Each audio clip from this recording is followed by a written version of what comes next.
We found it. There's that. Alright, so let's go for it. Don't refrigerate this bit.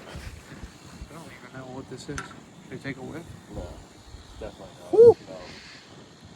No. Oh! It'll burn the hairs out your nose. Oh! It's even worse than the other one.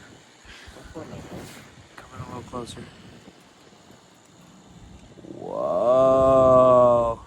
That's some cool shit. Are you supposed to shake it? Or Nope, just hold it there for now. Now what we gotta do is try to get some oil out of the compressor into this little vial. Alright, you got it? Right. Come on, tilt, tilt, tilt, tilt, tilt, tilt, tilt, tilt. Tilt, tilt, tilt, tilt, tilt, tilt, tilt. Keep tilting. Alright, Matt. Oh, okay. Keep going. Down. Holy shit. Look at this stuff, boys. Alright, let me see the acid test. This is no good looking, boys. That stuff is black. So I'm gonna go ahead and say this one's gonna be a compressor burnout, which I'm glad we bought that special stuff. Don't put it on my hands, alright?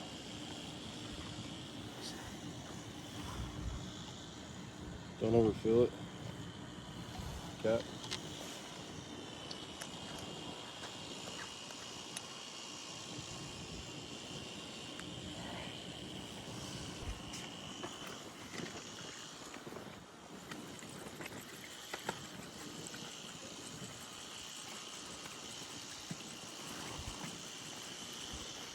Let it sit for 2 to 3 minutes. Down there. Yeah.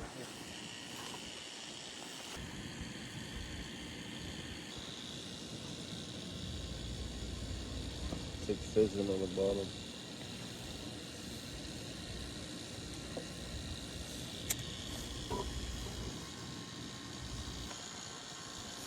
Oh, it's in the middle now. Yeah. The sample has an unacceptable acid number. Don't forget to like, comment, and subscribe. Peace.